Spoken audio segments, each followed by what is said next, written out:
no, your ass better call somebody. The energy revealed. Brooklyn to Queens, reppin' both hoods. Rob and CP, keep it fire misunderstood. Cheer 'em all loud, let the anthem flow. Mets fans unite at the pregame show.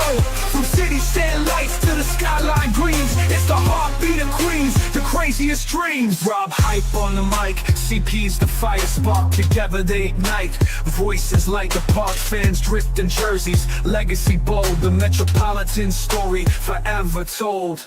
Turnstile spinning, the crowd floods the gates. This is family, no time for debates. Crack of the Batman, the roar never fades. Queens in the blood, it's how champions are made. Cheer 'em all loud, let the anthem flow. Mets fans unite at the pregame show. From city stand lights to the skyline gleams, it's the heartbeat of Queens, the craziest dreams. 7-line swagger, vibes electric and wild. Mets legacy golden since I was a child. Orange crushed skies, let the battle ignite. Ride for the home team till the last fight.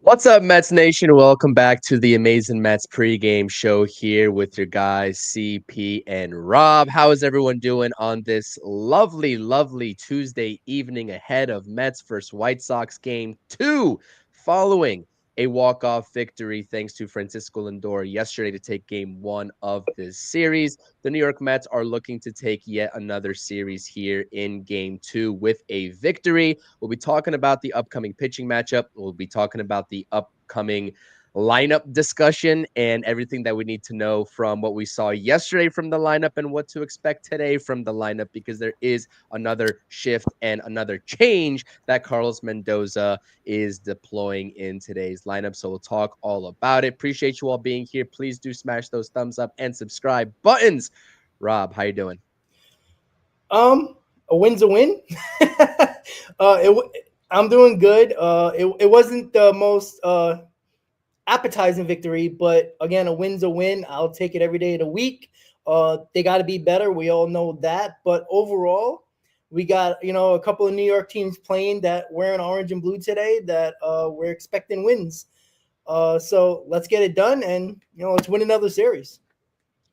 That's really what it boils down to, right? Getting the job done, situational hitting when the team needs it. They take another 1-for-7 with runners in scoring position. They had other opportunities that they couldn't come through and follow through on. But, in the bottom of the 8th inning, Juan Soto comes up to the plate. It's not, in a hit fashion, but he gets the job done. Sacrifice fly to left field. And that's what you need from your star that you brought in here, is to bring that run home and then push the game along into the later stages, so where you can, win the ball game per se. But, the lineup did look pretty egregious against Adrian Houser. We talked about it on the pregame show yesterday, not knowing what to expect off of Adrian Houser. Of course, former Met last year before he got DFA'd, came over from Milwaukee in the trade that actually also sent Tyrone Taylor here to Queens when David Stearns took over. So, I was not thrilled with the at-bats that they took against Adrian Houser, who went really deep into the ball game.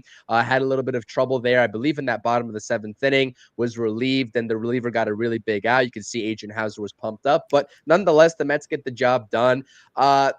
I like the terminology, and I don't like it at the same time. A win's a win, because it focuses on the end result instead of the overall process, because the process yesterday simply was not good from the Mets lineup, and there's a lot of room for improvement moving forward, especially in today's ball game. But, one thing that was definitely a positive, and we also talked about this from the offensive standpoint as well, was the lineup change. And the big lineup change yesterday was putting Brandon Nimmo back in that 2-hole. And he responded by going 2-for-4, which is really good to see. So I know you were kind of on the road during the game, and we both had schedule conflicts, which is why we couldn't do the post game. Guys, ladies and gentlemen, if you're listening to this, please smash the notifications button. You'll get updated if we go live for the post game or if we don't. Same thing applies today. We'll either do it or if something comes up last minute, because it very well could from either of our sides. If not both of our sides, then we won't do it. So you're not left surprised. But what I will say is, what did you think of the Mets at bats? What did you think of Brandon Nimmo? And just everything else in between relating to yesterday's game before we dive into a little bit more of what we should expect to see today. Overall, I like the at bats. They were better, right? Adrian Hauser, again, go figure, right? A former Met that he clearly had a chip on his shoulder, and that's no excuse for the Mets lineup. They need to be better. You can't wait until the later innings to, actually show a pulse. But you know what? I'm very excited about Brandon Nimmo in the 2-hole. I said that, yesterday's pregame. I just think it's a mentality. It's not about just approach. I just think that, knowing that he doesn't have to do too much, knowing that he needs to be the one getting on base. And again, he got it, he got the double early on, and that was something that I like to see. But it was just the at-bats. Like, he had longer at-bats.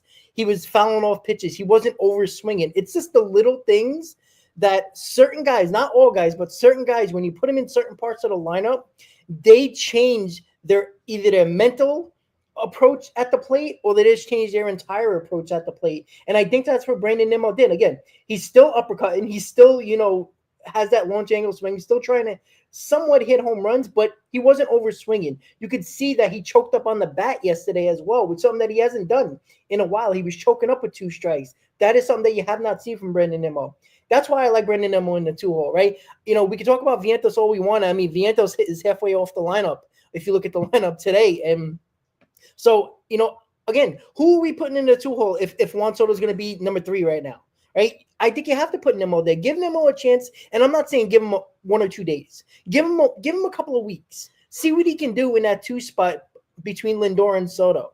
And, as much as people want to talk about Soto, and I know there's enough people talking in the chat about Soto, and they're not even a fan of this team. The fact is, Soto still helps players around him in this lineup, regardless of if he's hitting or not. It's just obvious. And I'm not saying that having protection, so to speak, for Nimmo is going to be making him a better hitter. But I just think in the 2-hole in general, he just doesn't look like he has to do too much. And the other thing, Alvarez. Okay, I don't like him in the 9-hole, to be quite honest with you. But I do like Beatty bat 5th. I do like that, by the way. But overall, I like the better at bats. Now they can't hit. Like, we all know that they cannot hit with people on base, right? They couldn't even get on yesterday, let alone drive people in. So Adrian Hauser, I mean, all his pitchers were working yesterday, and we talked about this a while back when the Mets acquired Adrian Hauser. He's a professional pitcher. He's a guy that if he's getting his fastball and locating it, his pitchers can be very hard to hit. But again, it should have been that hard to hit him yesterday. So they just got to go out there and do better, all of them. And, it was nice to see late in the ball game with Juan Soto and then Lindor with the sac fly. They actually played a little bit of better baseball in the 9th inning. The best at-bats were in the 9th inning. And that is something that they have to take over to today's game and in future games to come. Yeah, and something else that was, listen, Adrian Hauser, we did talk about him last season when we first acquired him. He's like a little bit of a Mr. Consistent type of guy where he'll go out there and you know what you're going to get from him. But this is like the first 2 starts with him in a White Sox uniform. I think he signed his 1-year deal with them like a week ago, and he has 2 starts under his belt in that time frame. He's looked absolutely tremendous. I mean, 6+ innings of 0-run baseball for Adrian Hauser in his first 2 starts. Now, do you expect that to keep up? Who cares? It's the White Sox, right? But it's good to see him at least finding some success elsewhere. The fastball and the changeup. I noticed the changeup was a really big problem for the Mets yesterday. A lot of late action on the changeup, and again, a lot of expanding the zone. And I don't know what you want to boil that down to. For me, I boil it down to just the inability to have good pitch recognition out of the pitcher's hand. And that's something that Juan Soto himself has been struggling with as well, even though he knows the strike zone very well.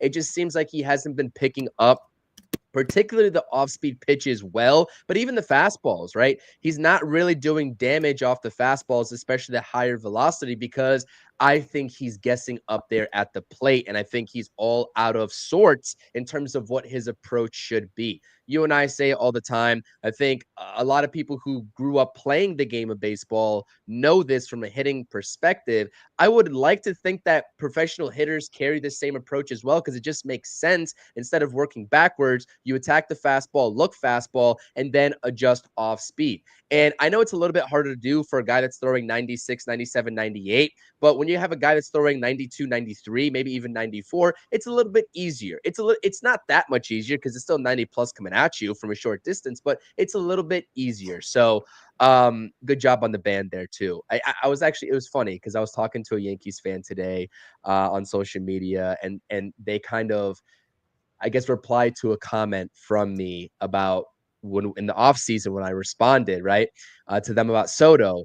And they kind of were like trying to follow up saying, how is he doing? I said, Soto's numbers are still better than Aaron Judge's postseason numbers. So I'll take that. You know what I mean? So listen, at the end of the day, it's really not. It's not a Mets versus Yankees thing anymore. It's not. I mean, he chose one team over the other to go long term. But listen, let's talk about the game. The defense was really good yesterday. I'll give that to the Mets. The defense was really good. I know there was a couple of plays that were awesome. Brett Beatty was awesome over there. Brandon Nimmo had a really, really, really good catch on that foul line in left field as well. Good to see that range from Brandon Nimmo. You know, the defense was good, and they kept the team in the ball game. They kept Clay Holmes in the ball game, and the bullpen was also really good. So again, from the pitching side of things, really good stuff. And then you have a team that has championship caliber aspirations. I know it's the White Sox. I understand it's the White Sox, and I understand that they're playing for nothing. They're a garbage team, straight up. No disrespect, but they're a garbage team. You are supposed to, at the very minimum, if it gets that late into the ball game and it's a close ball game, you would hope it's not. But if it is, you're supposed to win that ball game in the fashion that the Mets did, and they did just that. Really good at bats in the ninth inning. Really good at bats, I would say, also to set up that Juan Soto sacrifice fly in the eighth inning. And I'm trying to remember how it played out too, because I was on the move. I was watching. I was not home. I think, did Brett Beatty hit a grounder that he beat out? What would have been a double play? I forget how that the sequencing went in the eighth inning. But regardless, you know, they get the job done, and that's all that matters. Now the Mets are 12 games over 500. And the one thing is the runners in scoring position. The runners in scoring position really needs to be improved upon, right? We can say a win is a win, and that's great. And that's very accurate. I'm always going to take wins versus the losses. But they need to figure out how to hit with runners in scoring position. So I think that this one lineup change here that you see on your screen with Brett Beatty batting fifth, I know he took the over yesterday. He was putting decent at-bats together, right? Even though the end result wasn't there, he was putting decent at-bats together as he has been for the past 2 weeks. I like the lineup change as well with Brett Beatty in that fifth hole, but you kind of give and you take. You give and you take here, because what was a strength at the bottom of your lineup and evening out and lengthening your lineup with Brett Beatty down there, you don't really have that as much anymore. So very curious in terms of how today goes. But I also agree with you. I like Brett Beatty in the fifth hole. Yeah, I think it's important to start throwing somebody in the fifth hole. Like I think Nimmo's going to be a mainstay in this 2-hole for a little bit, and we got to find that equilibrium of who's going to be that 5 hitter. And right now, Beatty, like you said, he had an over yesterday, but I like him in the 5 spot because again, McNeil. I do like McNeil in the bottom of the order though. Only because he kind of like balances out the terrible at bats from Alvarez and Vientos over and Young again in the DH spot, which is interesting to me. And again, I think you're right, Chris, when you said yesterday. I think Acuna is going to get sent down. I think the way they're not playing him is kind of eye opening, to be honest. And honestly, I'd rather have Alvarez get sent down than Acuna. But because you saw the speed from Acuna yesterday as well, that that was important. Or the other day that you just like the speed, and I think he can bring something to the table. But it's obvious what the Mets are doing here. When Ronnie Mauricio was ready, Acuna's going to get sent down, unfortunately.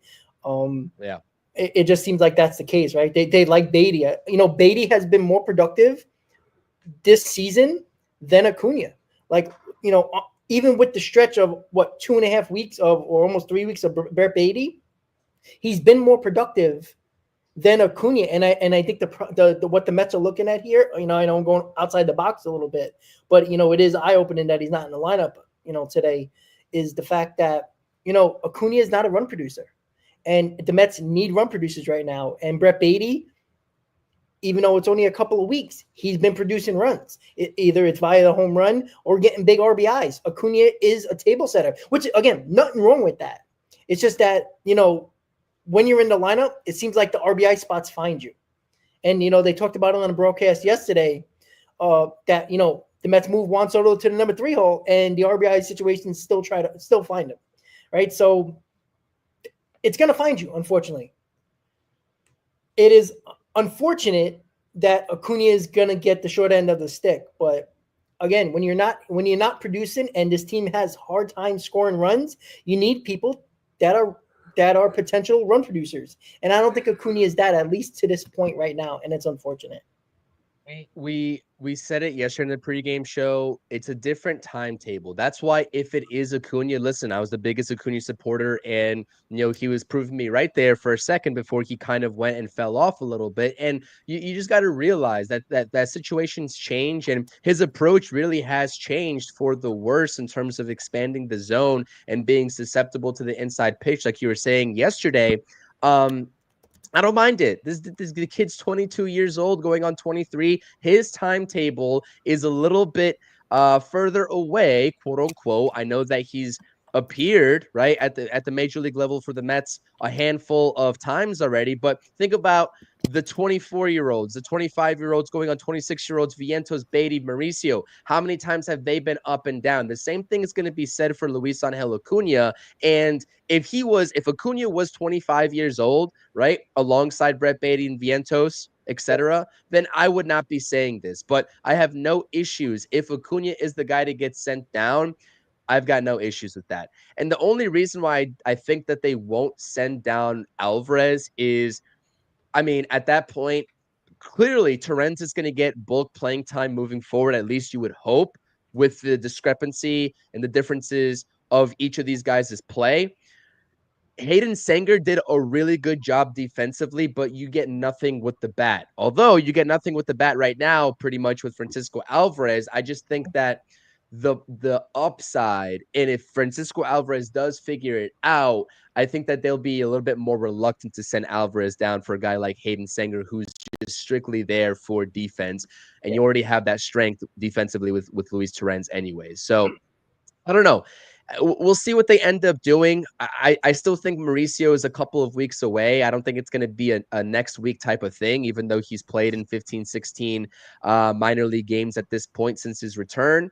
But I think that with what the Mets have right now, this lineup, before we get into anything, you know, pitching wise, because we have to talk about Tyler McGill as well. What I will say, look at all these Dodgers trolls in your chat, Rob. That is hilarious to me. Yeah, that's the same guy that has like 47 accounts. Different accounts. Yeah, that makes sense.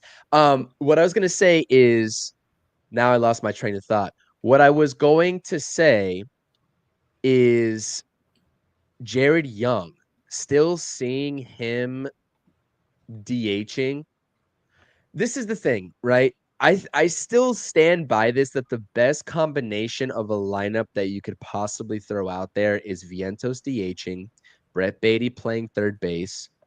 Whether you want Acuna or McNeil, I think we all would sign up for McNeil at second base right now offensively, right? And Tyrone Taylor in center field. That is your best configuration offensively and defensively, everything taken into consideration. But as I said yesterday, we will continue to see the shuffling, right? Because this is still a time period where Carlos Mendoza feels comfortable enough in the season. The Phillies don't really have that big of a division lead. The Mets are 12 games over 500, so they've still been winning ball games, albeit in a little bit uglier fashion. I feel like Mendoza thinks he has time to try all these different combinations before he has to make a solidified decision to see what works. And that's fine with me. If that's the approach that he's taking, I'm fine with that. I really am. But that's the only reason why I think that we are seeing Jared Young continuously being the DH for the Mets, in which we've seen a handful of times. Now, I don't know anything about Jonathan Cannon. I'm going to assume, because we know that Mendoza loves to have lefties in the lineup versus righties, I would assume that Cannon is a righty.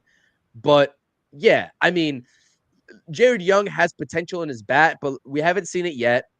And for me, knowing that there's one A-tier lineup combination out there, and we haven't really seen it all that consistently as of recent, it just makes me feel like Mendoza is waiting until he needs to make that decision of like, this is my A lineup. I'm going to it pretty much every single day. Yeah, I mean, if you look at it last year when it came to June, when the Mets started actually, producing at the top of the order, it was 1 through 5. You know who was going to be 1 through 5. It changed every now and then with Vientos at number 2, Nimmo number 5, and vice versa. But it was always your 1 through 5 with the same names, unless they got an off day. Like that was the only time you seen that lineup change. But again, it's the inconsistency. It's the lack of performances by Nimmo, by Vientos, and others that should have been in this 5 hole, even in the cleanup spot for that matter, before they made the lineup adjustment for the top 4. That has been the issue. And I have no problem with Mendoza still trying to figure it out. That's why Young is playing every day as a DH. I know somebody in the comment, I forgot who said it, but they've been pinch hitting for him every game. Yeah, because he's not doing enough while he gets the opportunity, and they'll change to a right-handed bat if need to, if they bring in left-handers, as you've seen the last couple of games. So, I don't blame Mendoza for throwing out Young out there, because I know people want to see Vientos DH and then Brett Beatty at third and Acuna at second base. But again, we notice what the Mets are doing here. Acuna does not bring anything to the table right now other than the speed, but he's not getting on base either. And that's the other issue, why he's not playing. And with Young, they're looking for lightning in a bottle in the DH spot. You lost Winker, would help Beatty get back in the mix, but Beatty's going to play the field. So this is where we are right now with just the DH spot. If you're just talking about that, why I think that, I disagree with Chris when it comes to Mauricio. I think it's going to happen a lot sooner, and I wouldn't be shocked. I said June 1st. I think that's going to be the case. And usually they like to bring these kids. Usually want to bring them at home and not on the road. But that might be the best thing for him. Just, calm him down a little bit, throw him in a lineup, and put him on the road. We'll see if that's the case in the next couple of days when we finish the month of May. But, do I like Jared Young? No. But clearly they're taking a look at somebody in a spot where they don't have no production in that spot. And that's a fact. So do I like it? No. But I understand the understanding and the thought process when it comes to Mendoza, when your DH spot is kind of lost at this point.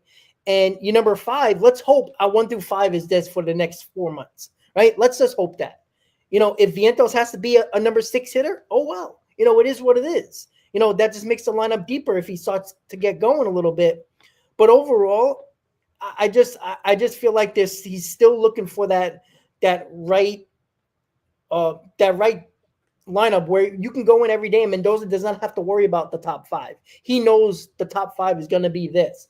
And that's the big reason why the Mets have lost a lot of these games. They're 12 games over 500, and they're 30th in baseball in runners in scoring position. They were talking about it yesterday. They're right behind the White Sox. Right in front of the White Sox. Like, that's a problem. Right behind the White Sox and another, I think, Pittsburgh. Like, that's the problem, Chris, So I hear you. I'm going to disagree with you in terms of, I understand the lightning in the bottle, quote unquote, like take on that and that aspect. But I will say, if we're talking about Acuna not getting playing time and potentially being sent down, and we're talking about not putting out the A lineup, because I think that we can all agree this is not the A lineup that we're seeing in this game. At least I don't think so, right? I don't think that Jared Young is equivalent to the A lineup.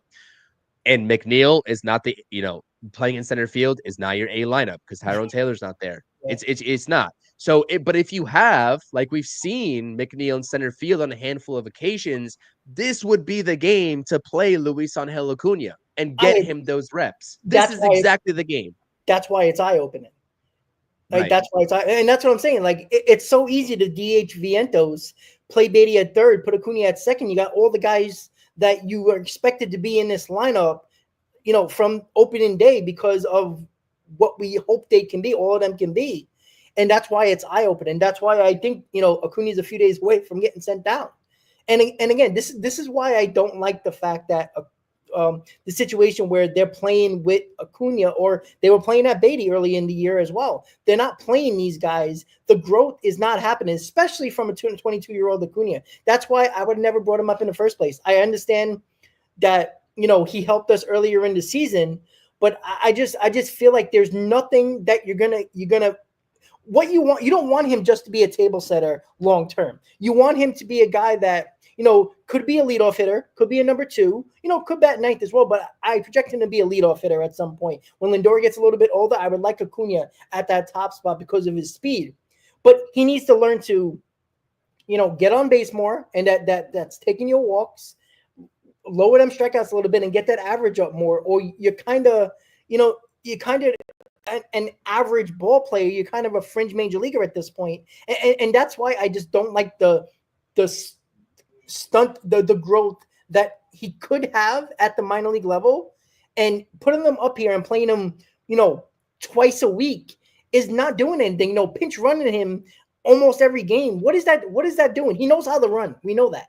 So that's why I get frustrated with the Mets and how they're, in particular, dealing with Acuna right now, because it doesn't make no sense to not play him every day. It just doesn't. Today is not the best day to bring this up because, again, the Mets are playing good baseball.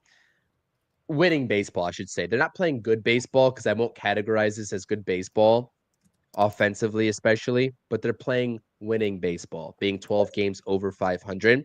There is a pattern over the last few years, and we're not gonna talk about it here, right? For hours on end. But what Pantrese is saying in the chat definitely has some validity. When I take a look at the trajectory of some of these younger players that have come up for the New York Mets and how inconsistent they've been and how much struggles, they've had to endure and that we've seen from them, there is a common theme here. Alvarez, right? What are we getting from Alvarez right now? Pretty much nothing. Vientos at one point, right? Prior to last season, and now going back to some more bad habits, same thing. Brett Beatty, a top prospect at one time, and it's just now that he's finally starting to take over per se. Luis Angel Acuna, who exploded onto the scene last year and now is struggling again. Like, I feel like with the younger players, you go and see them back in AAA, AA, wherever it is, and they make the adjustments and they start heating up a little bit, right? Especially with Vientos, especially with Brett Beatty. Can't really say the same for Luis Angel Acuna because he hasn't had those minor league numbers that are kind of like eye-popping, but you see it with Ronnie Mauricio as well. There is a pattern of young players not being developed correctly when they step foot onto the major league diamond and when they've gotten their chance. And I think that there's going to be a conversation at some point if this train keeps rolling along, right, with this hitting at the major league level of philosophy changes for hitting, approach changes. Francisco Alvarez, I will just say it and I'll respond to Pantrese's comment. I didn't see the video that she's talking about, but all I could say is that I was saying in the offseason when they changed Francisco Alvarez's mechanics, they are taking a huge gamble by changing his mechanics. He is a power hitter. I don't care. He's not going to hit probably for 270, 280 average, right? He's never been that player. We didn't expect that to be him.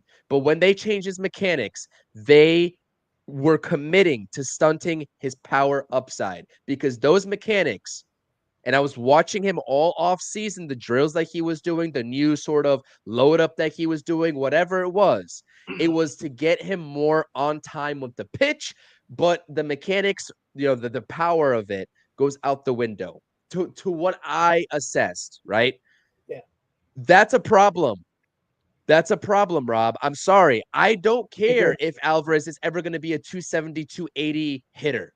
I've already accepted that he's not. He needs to put 25 plus baseballs over the fence. That's what he needs to do. And I don't think they set him up for success this offseason with the whole mechanical change. Now, he did struggle again last season. It was an up and down filled year. I understand that. He had his old mechanics. He also was still injured, which has been a common problem for him as well. So I don't know what it is. It goes beyond coaching, but I do think that philosophically there is something off with the way that the Mets are approaching this. And that's all I'll say. I don't have many other answers to that, but there's a lot of chatter amongst Mets fans on social media, a lot of content creators, a lot of whatever talking about that. And I don't know, Eric Chavez and Jeremy Barnes, one or if not both, someone's going to have to get held accountable. Really, I it's agree. just true. Like I agree with the Alvarez thing. Like, I don't know what, I understand they were trying to make him be more pitch selective and put bat onto ball a little bit more, but we never heard in Alvarez, even in the minor leagues, he was going to be a high average guy. He was going to be a power guy. And a guy who's a catcher who is going to be off twice a week, because obviously he's going to have days off as a catcher. This is a guy that I want to start 4 or 5 days a week and hit 25 plus bombs. That's what I want from him. That is the perfect number 5 hitter. A 5 hitter that you're not going to have a guy that's going to hit crazy average. You're going to have a guy that has some power, especially if you have guys on base. And the fact that they tried to mess with his mechanics, and on top of that, he's been injured, which again, that's not the Mets' fault. It just happens. He's been injured, so we can't work on whatever they're trying to work on.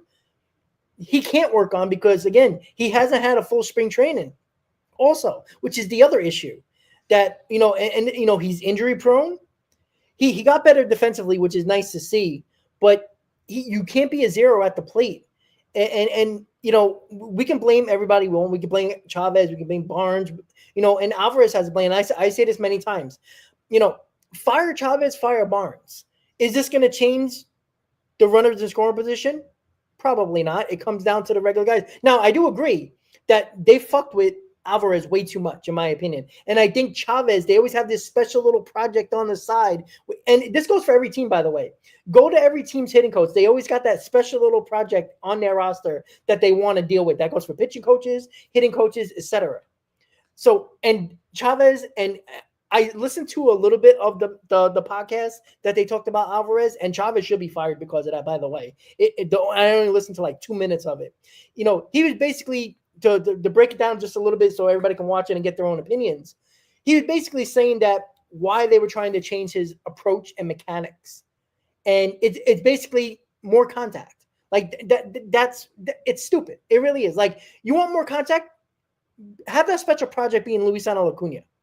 You know what I'm saying? Like, exactly. That's what I don't understand. Exactly. Like, look, Alvarez, why do you want him to have a little bit more contact? Like, I understand the thought process. All right, let him get more contact, and then we'll get back into his power, thought process. Like, it's just a corrupt way the Mets. They did the same thing with Brett Beatty, by the way, and now Brett Beatty is trying to break out of that. He's trying to revert back to his old ways. It's not surprising that, and everybody's like, oh, Brett Beatty is a quadruple A player. Maybe it's just that he don't have Chavez and Barnes in his head in the minor leagues, when he's in AAA, and he just goes out there and hits and stops thinking so much about what these guys are saying. And I think he took that approach once he finally came back and said, fuck this, I'm not listening to people anymore. Chavez needs to worry about contact with Luisano Acuna or other guys that, like Jeff McNeil for that matter. Like the guys like that, especially Acuna for that matter, that contact means everything. He can beat out a ball that's right to the third baseman or right to the shortstop because of his speed. You got to find contact for him. And that's why, like, we can talk about little things that, it's not the hitting coach's fault for every problem this lineup has had. But it's little things like that where it's like, come on. Like, you got to be smarter than that. And I agree, whoever said, I think it was whoever said it in the chat, I agree. I listened to 2 minutes of that, and I'm like, this guy needs to be fired. Like, not because I think the Mets are going to go from 30th in runners in scoring position to 15th or 12th in runners in scoring position after they fire him, but it's just the thought process they have with certain players. Like, they want this special pet project. So if they're successful in their lineup, they're gonna be like, Chavez's like, yeah, well, it was me telling him what to do and him, putting it out there in the batter's box. It's like, do you want glory and you want some, credit for certain guys, or do you want a successful guy that, gets better over time? You don't stunt these guys' growth when they've been one way their entire career in the minors. And Alvarez was just a power guy. We never heard about average with Francisco Alvarez, and with Acuna, maybe he's just a bench player that comes in for pinch running and plays twice a week. Maybe he is, but let's see him when he's batting, 270, 280 and has more walks, less strikeouts. Like, work with him on that. And that's where I think some of these hitting coaches on just baseball in general, they rather focus on one guy that probably doesn't need a lot of change and then leave the other guys alone, and they kind of falter and everybody blames them. You know what I'm saying? Like, it's kind of annoying. Yeah, I'm just looking at a team offense that is ranked 23rd in total team strikeouts. So they're bottom 10 in total strikeouts. Okay, that should mean that everything's going well, right? They're making more contact according to the philosophy. Then why aren't we impressed with what the offense is doing right now? So I think there is a perfect mix and there's a perfect blend. But I think that, like you said, Rob, they have to pick and choose their battles and they have to understand the personnel. And that's where I don't think that this hitting coach duo, whether it's one of them or whether it's both of them, don't understand how to go about instilling an approach that works for everybody, but on an individual level. You said it. If you want to prioritize contact, go work with Luis Angel Acuna, because he has the tools to be successful for contact, no matter where he hits it. Alvarez is not that type of player. There's other things that he should be working on, being a more well-rounded hitter, etc. I get that. But yeah, man, I don't know. So anyways, I didn't mean to take over this conversation with that, but if you have anything else to add on to it, I'm gonna be done talking about that until a future date. But that's a problem. I will say. I know a lot of people are complaining about Jerry Young being in the lineup, and me and Chris agree about that, right? It should be Vientos DH and then Beatty and Acuna playing. But again, when your DH is non-existent in this roster right now and nobody is stepping up, Jerry Young does one thing well. He hits for power. Now, we haven't seen that yet in a Mets uniform. But again, we talked about the fifth or sixth spot, or at least the DH for that matter. I don't need a DH to be a 300 hitter, right? All you do is hit. Now, if you have a 300 hitter that doesn't have a lot of power, I'm fine with that. I'd rather have a DH that just hits balls over the wall. That is the idea that the Mets are thinking of, Stearns and Mendoza, why Jerry Young is here, right? Jesse Winker, we're not looking for him. He was a guy that probably could bat 270, 280, and give a little bit of pop. So Winker made sense as a DH, and obviously we all like Winker coming back.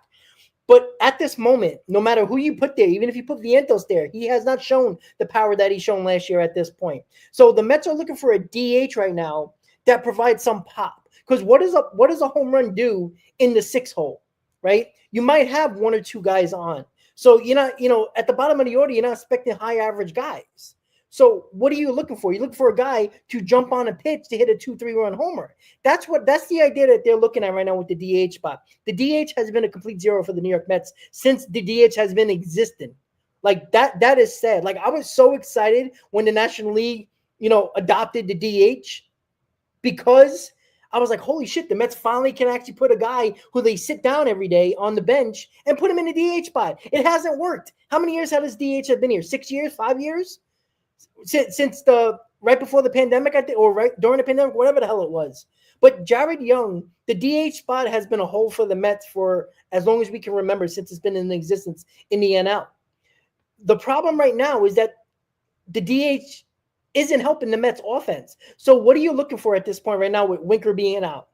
Yeah, we would like Vientos at the DH spot so you can play Acuna and Beatty. But what they're looking for right now with the runners in scoring position issue is somebody that can hit the ball over the wall. Jared Young has done that in the minors, and he's done it in the KBO. He's shown power. in his, professional career. So the Mets are looking for just somebody that can hit the ball over the wall. And maybe getting adjusted to major league pitching right now, maybe he will do that. And maybe it's a blessing in disguise. But right now, it doesn't look good playing him every day. But again, who are you putting in the DH spot if you're going to play Vientos at third base? Right? They're not playing Acuna. They're just not. Hashtag for me, hashtag sign Kyle Schwarber 2026. Fix all your worries at the DH spot with one signing. Phillies make him don't re-sign him, they're idiots. I mean, it'd be good for us, but yeah, of course. Like I agree. I wanted Schwarber from day one before the Phillies got him, and they need a guy like that. I don't give a shit. What do you want? $20 million? Give it to him because he's worth it. You can bat him anywhere in the lineup. Lead off. You think he prioritizes contact? Yeah, 400 feet. I don't. Right, exactly. I was gonna say they don't prioritize no contact. The dude's hitting 210, 40 home runs. Nobody's complaining. Nobody's batting an eye because he's putting the ball over the fence. Now, I'm not saying 210 is good by any stretch of the imagination, but you get my drift here. It's like players like that make me, just like open my eyes and like, the Mets need a guy like that. They do. They need a guy like that. So, anyways, let's talk pitching before we get out of here. And yes, I am rocking my New York Knicks jersey. It is game 4 today. I need the series evened up. I need it. We all need it if you're a Knicks fan. I know that there's some Pacers fans in the chat. Shout out to Ant. Appreciate you being here. But you know what? Knicks in 6 would be great. But yeah, let's do it. So we got both games going on. By the way, a little bit of an update due to weather. Tomorrow's finale with the White Sox, with the Mets and Queens, has been pushed up to a day game, 1:10 p.m. Eastern Standard Time. So keep an eye on that. Probably will be good to go for both streams tomorrow as well. Keep you updated on those as the updates come out from our scheduling perspective. But let's talk pitching. Again, I usually have a scouting report for pitchers. I don't, because I don't really know anything about Jonathan Cann. I think he's got like a 3.7 ERA if I checked it correctly. I'm not exactly sure. I don't know what he throws. Usually I come prepared and give you a little bit of a rundown on that based off of what I see from Savant. But let's just talk about Tyler McGill before we get out of here, because Tyler McGill has not been good from the way that I see things over his last 3 starts, especially with the length perspective, right? Like he's gone 4 2/3 innings twice in the last 3 starts, and I forgot one outing was even shorter than that, I think. So it doesn't matter what it is. Not worried about the exacts here, but he hasn't been good, and the length hasn't been there. He has not been pitching, because he's had really good starts, like on a handful of occasions this season. He has, but it's just about the efficiency with this guy. I don't know how many times and how long we're going to have to keep talking about Tyler McGill and his ability to be an efficient pitcher. He has the put away stuff. He has all the tools to be successful. He does. I see it in him. All the advanced metrics, analytics, etc., say that he should be better than what he is right now. And that's been the case since as long as I can remember over the past few seasons. But he hasn't been able to put it together. Yep. At the very minimum, we need length out of Tyler McGill today. I need him to get back on track, at least until the Mets have to make a decision on him when Montas gets back, when Manaea gets back. I think Manaea is scheduled to throw a bullpen this week, if I'm not mistaken. So, yeah, where are you at with Tyler McGill? I mean, he's got a 3.7, maybe north of that ERA, just a little bit. Hasn't really looked great his last 3 outings, has the stuff. It's the same conversations we've been having surrounding Tyler McGill for as long as we can remember, Rob, talking on this, on this team together. Like, what do you make of this start? What does he got to do? What are your predictions for him, first off? Yeah, I mean, that's why it's so frustrating with Tyler McGill, because we know the stuff is there. Like, you could just put us on repeat, with him. It's frustrating because he does have the stuff. Look at it early. Look at the first inning. If he doesn't have his fastball, it's going to be a long night. I don't care who you're facing. He needs to dominate this White Sox lineup. I mean, this is not a good lineup. Like, it just wasn't. It really wasn't a good lineup at all. It's not a good lineup. He needs to be good against this lineup. He has the stuff to do that. Like, he needs to work that fastball letter high. If he works it letter high, top of the zone, they're not going to hit it, and then use every other pitches, off-speed breaking ball pitches, knees to ankles. That's where he needs to work. And he don't have his fastball. He has no idea what to do with the rest of his pitches. And he's just a lost puppy when he doesn't have his fastball. And it's sad to say because he shows spurts of holy shit, this guy is good. And then he looks like, an average pitcher. And then the next game, he'll look like, a quadruple A pitcher where he belongs in the minors. I don't know what to expect tonight. The only thing that I can say is that would I be shocked if he pitches 6 innings with 2 runs? No, because it's the White Sox. But if we come on, if there's a post, if when we do a post game, then we like, oh, he gave up 6 runs in 3 innings. We'll be like, yeah, that's Tyler McGill. So I don't know. Like, I hope he's good tonight. How about this? Keep us in the ball game because the Mets will find a way to win a ball game because they've done it all year without the runners in scoring position. So Tyler McGill, step up because your days are numbered. Frankie Montas is a couple of weeks away, and sometime mid-June or so, Frankie Montas might be taking your spot. So you better get it together and have the Mets have a conversation to think about keeping you instead of making it an easy choice. And with Cannon, 3.76 ERA, not terrible, especially for a White Sox team. He's 3.76 ERA and he's 2-5. So that just tells you that the White Sox don't score runs. So get 3 runs or more and you probably win the ball game. That's the way I see it. Yeah, I think. Listen, with Tyler McGill, it's self-explanatory. We'll be able to see. I mean, 4th inning too. You mentioned the 1st inning. I'm going to mention the 4th inning. Like that's his kryptonite inning, so to speak. So, he could be cruising first 3 innings, and the 4th inning rolls around, and 2 walks in a row. Now he's in trouble. So I want to see him get past that threshold. I'm taking a look at one particular guy that I am very impressed with in this month of May. Very impressed with. I mean, we were having conversations in April, what do we do with this guy? Are we going to get the same version of him from 2022? Edwin Diaz has not surrendered a single run since May 4th. He has lowered his ERA, which was above 4 to 2.42.